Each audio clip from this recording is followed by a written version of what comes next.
Whenever the cursor is on the product title, you will notice a button popping up that says Open. And once you click it, this is what you will see. In the video notes section, I like to jot down what I'm going to say about this product. This includes what I like, what I don't like, and if it's a product I haven't used extensively, I will make a note of the questions people are asking about it or the features that people are talking about the most in the reviews. So this way I can cover all those aspects when I film the video.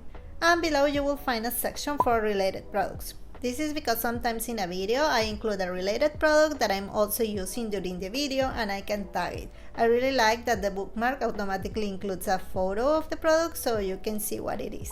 And just a little note here, I don't recommend tagging more than 3 products per video because when I have done that, I have noticed that my videos don't get placed on any of the carousels even if there are available spots. So it's best to keep the attention on the main product and tag just 1 or 2 related items at most. Finally, at the top of the page, you can also see the properties related to that specific product.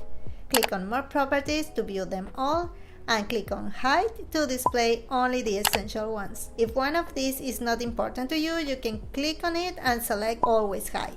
Once you have completed and published your video, you can update the status and change it from Video in Progress to Done. And this will move it to the Published Video section, which I will show you next.